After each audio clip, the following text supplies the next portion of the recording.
Good morning. It is Jen Warmura from Bay Equity Home Loans doing our fabulous mortgage tips with Jen this morning on this lovely rainy day. I hope you're all staying dry. If not, I know a friend that can build us a boat.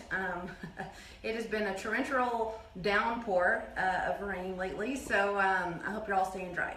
But I just wanted to thank you all again for joining in on Jen's mortgage tips, if you will. And today we're going to be talking about credit and how that looks to us as a lender and what kind of story does it tell us about who you are. I get phone calls all the time from people saying, well, you know, I pulled my own credit report and I can send that to you, but typically it's just a one bureau pull, so it's not telling us the whole entire story. What I'd like to do is just explain how credit repair looks to you versus how it looks to us, and what does it tell us as about you as an individual. So let's just dive right in. Credit reports can give us a lot of information, a lot of knowledge as far as where you've been, where you've lived, what you've been doing with your life. Down to, it will show us alias names.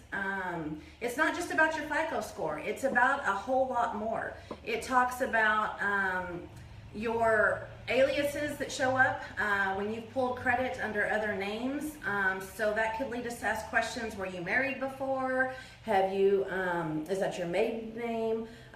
Do you have a divorce decree?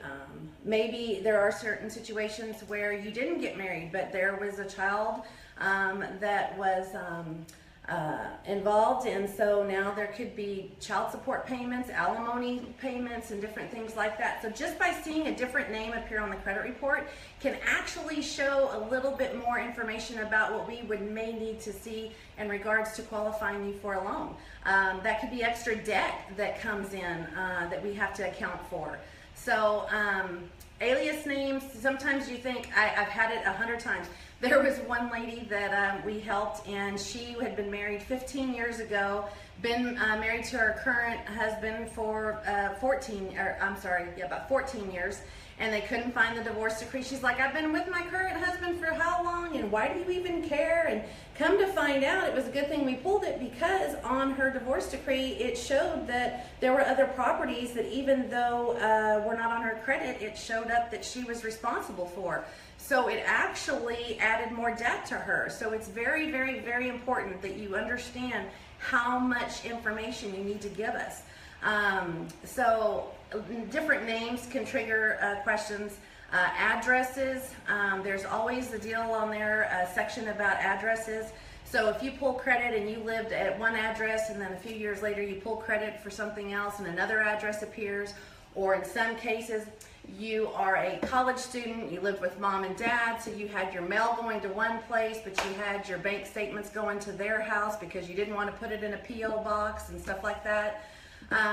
We're going to ask questions about every single address that appears on there, because we want to make sure that there is no undisclosed properties that we would have to account for in regards to payments. So you have to make sure that when we ask, are there any other addresses that could be appearing, you need to make sure that you let us know. The other thing would be, if you have a disputed account on your credit report. Okay, so bear with me. You have a debt, there's something going on with the creditor, you're not happy with them, they're not happy with you, you feel you've paid, so you dispute the account. When you dispute the account, it turns around and it adds a notation on the credit report that you've disputed the account. Well, we can't close on a loan that has any disputed account, so we have to work with the credit company to get that removed.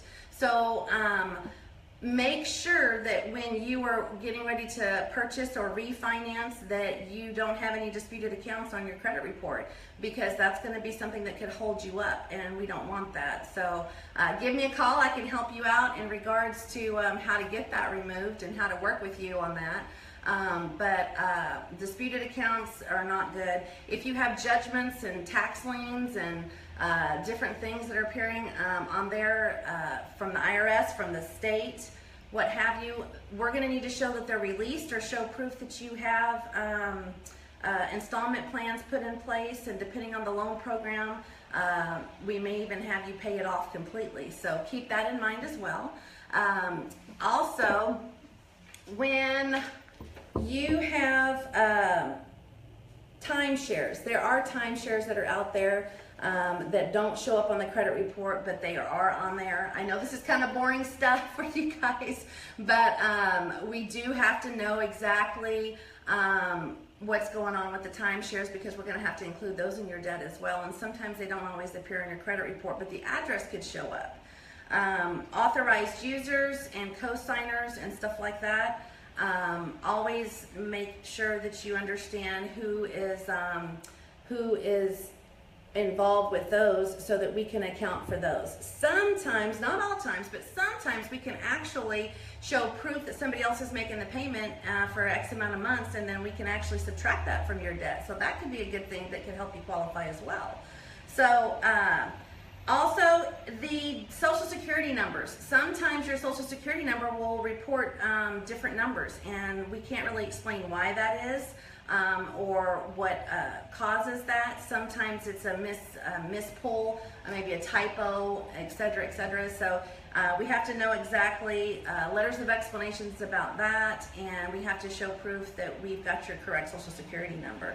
So save time, address all these concerns up front. The more we know up front, the speedier your approval will be, the less likely we'll add more conditions to your approval, and in the end, you will be happy, your buyer or your agents will be happy, because the approval process goes that much quicker. So really dissect your credit report. If you have any questions, I'd love to help you. Give me a call here at Bay Equity Home Loans, Jen Wamura at jwamura@bayec.com. You can reach me at 714-618-5380, and I can help you with your credit and get things going in the right direction, so that you too can turn around and make that refinance or that purchase. So all of this is great, helpful information. I know it's not that exciting stuff that you're hoping for, but this is a very intricate part on top of the FICO scores and everything else. So everything plays a role, it tells a story. So let me help you tell your story so that you can get approved. Thanks for joining, Robert. Good to see you. Hey, Linda, long time no see. Oh my goodness, kisses. But thanks again for joining. I hope y'all all have a fabulous day. I have a boat in the back, so if anybody needs a ride with all this rain, let me know. I'm kind of looking like a drowned rat today right now anyway. But y'all have a great day, and thanks again. Kisses.